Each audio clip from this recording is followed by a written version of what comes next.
Welcome to the Sports Marketing Machine podcast. I'm your host, Jeremy Nizer. Today, super special episode. We have President of the Savannah Bananas, Jared Orton, joining us today. Jared, appreciate you hopping on. We're going to talk all kinds of marketing and promotions today, so I'm super pumped to have you. Yeah, it's going to be fun. It'll be a lot of fun. I'm excited to do it. Yep. So if you don't know who Jared Orton is, I'm just going to steal Dion's line. He's not hard to find. So you can go ahead, Google, hop on LinkedIn, find a little bit more about him, but we're just going to dive right in. So you've been with the Bananas since the inception. You've been working with Jesse back in Gastonia days. When you all started to build this brand, and this is before in his yellow suit, this was all about communicating fun and what makes it special. What were some big lessons that you took as you started to take one step at a time to build what the Bananas are today? Yeah, I remember, as we got started, and it's kind of how it's been, since day one, even, to this point, we were always the underdogs, right? We were, small stadiums, kind of old, forgotten stadiums, small leagues. We don't come from, like outside investment or, we didn't sell something and just parked our money in a sports team to be fun. We're not part of a big league where we have revenue share and things like that. And so we were always just the scrappy underdogs. We were never going to compete for a World Series, right? And so I remember, the conversation was always, where are we going to compete? And our mindset was, we're just going to compete on fun. We're just going to compete on having fun with people and figure out if we can be the best at making baseball fun, at creating this remarkable fan experience. And that's where you kind of have seen, obviously that's increased over time as we continue to challenge ourselves and try to do new things each and every day. But it's always been, how do we make baseball fun and fun for fans and fun for the people coming? And whether you're a baseball fan or not, we hope you can come to the game and have fun. And so that was always, really that original concept. And that's what we've stuck to today. So always focusing on trying to make it fun. At the end of the day, it's not about making money. It's kind of your perspective on, hey, we want to have fun and the money will come later, right? That's the way that we've tried to run our business, in a sense of the fun is kind of the product, and we feel like our customers, our fans, the people who want to come to these games, will reward us financially if we do the right thing long term for them. If we're only focused on how much money can we make today or tomorrow or in a year or whatever, we'll probably be successful in that, but it might not be for the long-term interest of the fans. And so we've always tried to take this long-term view. Now, we've gotten sideways sometimes. We make short-term mistakes, but we've tried to take this long-term view of what's it going to take to build more fans in the future. Because if we do that, we know that we will run our business financially in a financially sound way, and be able to generate the funds that we need to pay for people and keep things up and, stick money aside for the future, and then ultimately reinvest it in our fans having more fun. That's really kind of how it goes. Absolutely. So social media has been a really big key for your growth. A lot of the things that folks learn about the Savannah Bananas, even before it was on television, it was social media. And I remember listening to an episode, you were on The Art of Paid Traffic. Yeah. Rick Mulready was talking with you and you were sharing some of the tips that he taught you. And we were all listening together about how to continue to use Facebook Meta ads at the time to be able to grow you sell more tickets, grow your fan base and what have you. And then a lot has changed since that podcast episode to today. There you were trying to sell tickets. Today you're trying to stop ticket scalpers. So let's talk about kind of the evolution and some tips about using social media. Yeah, the evolution was, when we first got here, it was old school, right? You called people, you had to, get on the radio and run ads, and we put stuff in the newspaper, and we were trying to build, an email list, and that's just what you have to do. You got to figure out where those people are at. You got to go out and hunt them, and, you got to pitch people, and you got to make connections. You got to go to all the events and shake hands, and that was how we had to do it. And we were marginally successful. We weren't as successful early, because people just didn't know what it was. And so we really were focused on how do we sell out 4 or 5 games. We finally got to that point where we could sell out a couple games.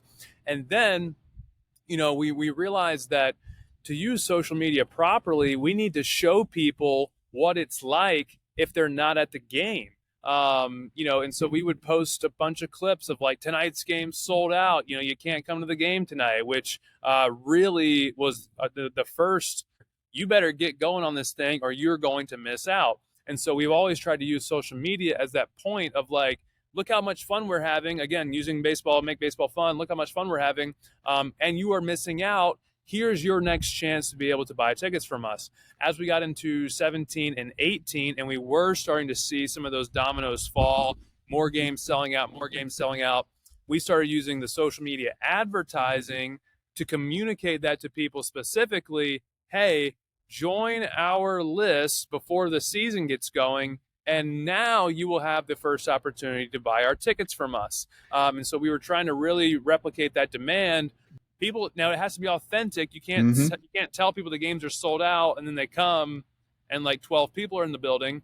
And so we'd use pictures of big games being sold out and people, dancing and people having fun and like all the things that our brand was supposed to be. We were trying to share that through social media. Then we were targeting people and we were simply asking them to join our list.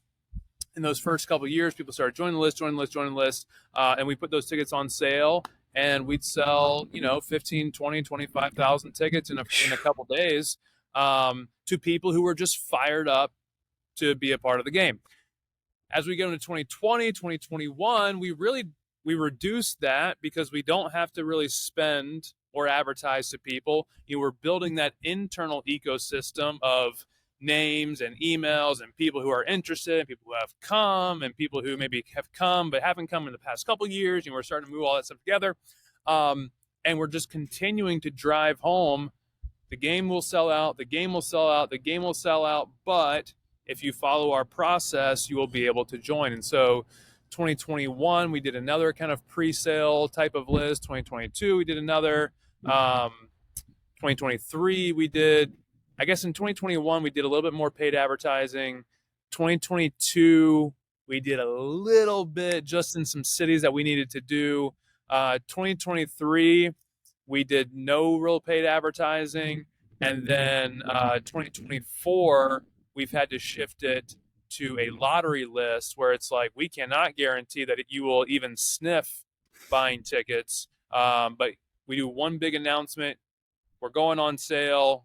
Or here's where we're going, the schedule's coming out, join the lottery list. But social media really for us is communicating to fans, here's how much fun we're having, here's what you're potentially missing out on, and here's how you need to get into our ecosystem to potentially come to these games. It's such a great lesson for sports teams because oftentimes they'll post graphics in images specific or even some videos about, hey, buy tickets now, Right. but they're not necessarily telling the story of what fans can expect at the game, which creates the urgency. So it's such a perspective shift for sports teams. So I'm glad you all kind of gravitated towards that because it just gives folks a roadmap now, right? Yeah, and I've always educated our Kara Heater, who's our marketing director. We talk about it. We've talked about it in the early days a lot. People don't go on social media to be advertised to. They don't go on there to get hit with a bunch of offers and ads. Now, if there's something compelling, yeah, you might see a really cool hat or T-shirt or an event pops up that you're not aware of, and oh my gosh, I didn't realize this event was coming to my town, or I didn't realize that they were going to have this thing happening. But if that's all you do, or not even all, like if that's like 50% of what you do, like it's going to burn people out. And then these social media platforms are going to say, wow, the content that you're posting, people aren't engaging with it. They're not commenting. They're not sharing. Basically, they don't like it. Thus, we're not going to show it to more people because the goal of a social media platform is not for them to leave the social media platform. They don't want people to click your link and go to your website because that's less time they're spending on their website. I know that sounds like really cutthroat and nasty, but like the goal of YouTube is for people to watch more YouTube videos. The goal of Instagram is for you to stay on Instagram. That's why they make you pay to run an ad to send people off of their website. If you understand that and understand that you are a content creator and a content producer, like it's actually a blessing that you're on their platform. It's like you've been invited over to their house, and you stop seeing it as like, oh, well, social media is not working for me. That's not what it's built for. It's built to work for them Yep. and to make the people who are on it have fun. So if you wrap your head around that as a sports marketer, it will dramatically change your outlook on what you're putting out. Yep, yep. Oftentimes, teams it's only thinking about themselves rather than the fans' perspective. So, Yeah. yep, totally.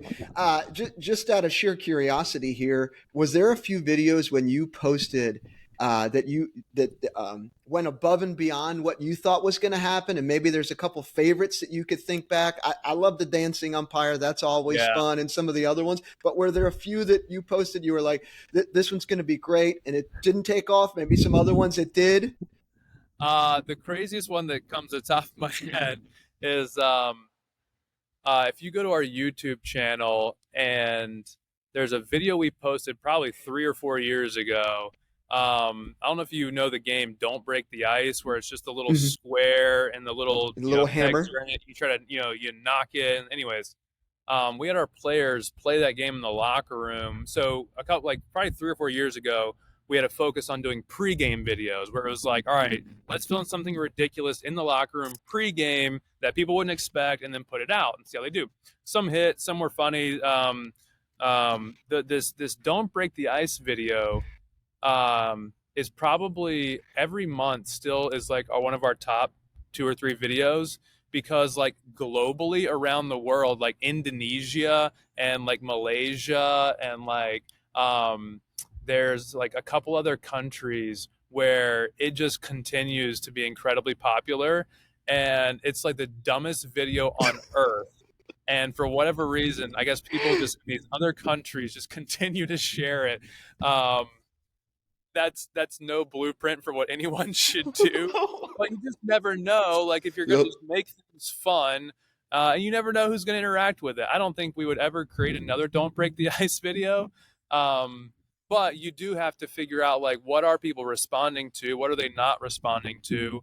It's why you see more of our strategy. Like when we post something about stilts, people freak out. When we post something Mhm. about a dancing umpire, like you talked about, like people freak out, and so that tells us like we can't just do only videos about that. But like let's continue to figure out what else would they want to see. But if it's the dancing umpire, like you mentioned, it's like, okay, let's do a top five, or let's do a best of, or let's do a dancing umpire, um, like never been seen before. Like, let's continue to repackage all this stuff and make it look different for people. Yeah, I love it. And you bring up a great topic here, which is a nice segue to the next question: staying relevant by consistently reinventing. That's something that Jesse brought up in one of his recent videos. And Yep. this culture that you have, we could dive so much into how you built the culture of the staff, but how, like, just the process of never stopping improving the fan experience. Yeah. That's a vision from you, Jesse, everyone, right? Yeah, absolutely. We just continue to remind people that our fan is at the core of what we do. Like, yes, we have a product on the field, and yeah, we sell merchandise, and yeah, we do concessions, and but like if we don't have the fan in mind, then none of it matters. We're just Mm-hmm. doing it for nobody. And so, if we're in a difficult conversation sometimes. There's this, I don't remember where we got this example from, but like if you put an empty chair, next to your table, and let's say you're having a meeting, and it's like, okay, our fan is sitting in this chair right now listening to our conversation. Would that change the way that we're talking about it? Would that change the way we're thinking about this decision we're about to make? It always has to be on behalf of the fan, and we got to figure out what they're interested in and what they're curious about, and what they're doing outside of bananas games. Like, are they interested in Taylor Swift? Are they interested in other sports? Like we noticed that friendship bracelets got so big around the country this year. It's like, okay, what bananas friendship bracelets look like?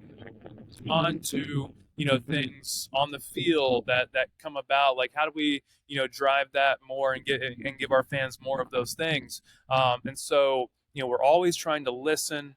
We're always trying to observe, behaviors of what people are doing, but we're trying to read and like find out what other businesses are doing. Sometimes not really even sports teams. Like we certainly follow what sports teams are doing or entertainment franchises, but like what is Zappos doing, or what is Southwest Airlines doing, or Chick-fil-A, or was there a failure of a business that we could potentially learn from and make sure we don't do, or there's all these different worlds out there, and we're trying to learn from them and then just bring them into the Bananas ethos and figure out how do we learn from those things, and again ultimately deliver a fans first experience to So people. when you have an idea and you roll it out, what was the test to say, hey, was this a good idea? How do we evolve this? Was there a specific checklist? How did you evolve ideas? Yeah.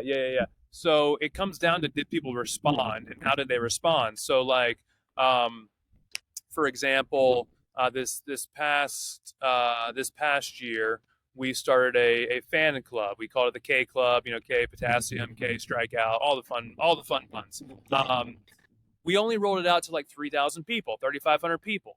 Um, they bought into it. They paid $49. We promised them some different perks, ticket sales, and different entries to lines, things like that. And we observe who buys it, and did they buy it? Should we keep forcing it? What would happen next year? And so it worked really well. People are super happy. People are super positive. This year we rolled it out to like 18,000 people, and we didn't scale it properly, and some things went sideways in how we promised it to people. So we have to take all those learning things and say, wait, if we do this again, we got to make quick changes. We got to totally change the way we package that. We got to change the way that we sell tickets at certain areas. Like we can't just go full bore and say, okay, we sold 3,000 of these fan club packages. Let's go sell 100,000. Like that would just absolutely ruin us. And so you have to track those behaviors of how did people respond and which way did they respond. We're going through it right now with our cruise. We just launched a cruise about a month ago or 3 weeks ago, and we had all these people join, and now we're trying to figure out, are they buying, are they responding to it, what are they buying, do they want to come, like did they not want to come, why do they not want to come, like all these different things.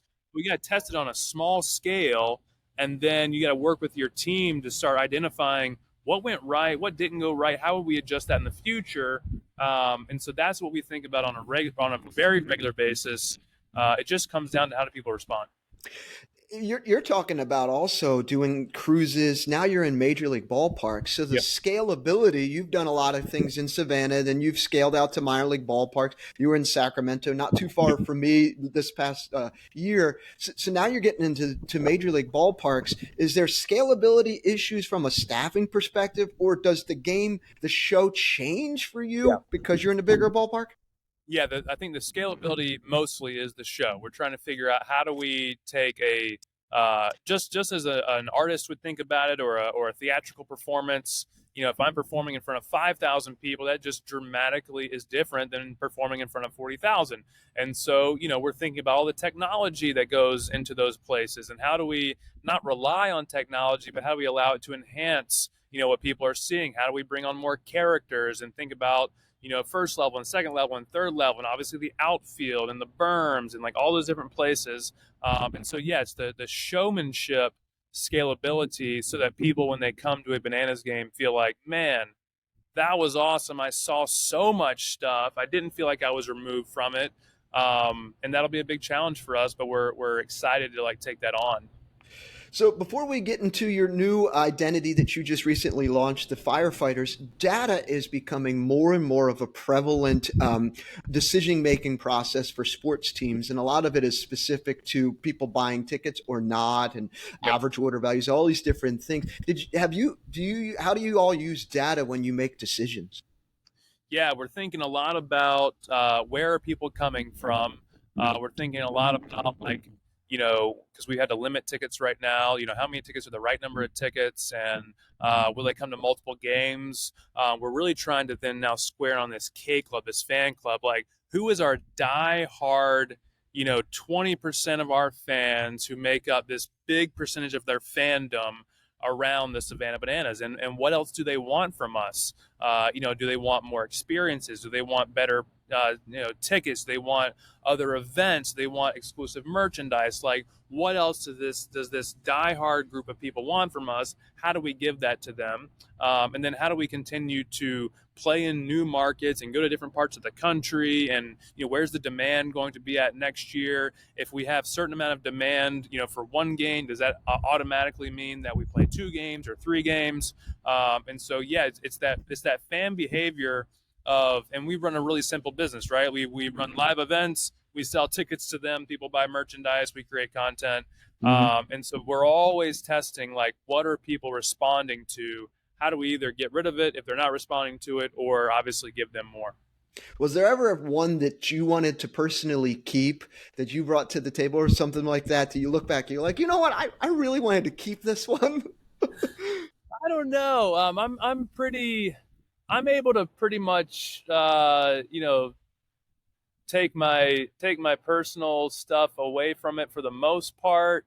There are times where I'm like, I really believe in this thing, but we've tried to remind people that the best idea wins. Idea meritocracy. Best idea wins. Doesn't really matter who it comes from.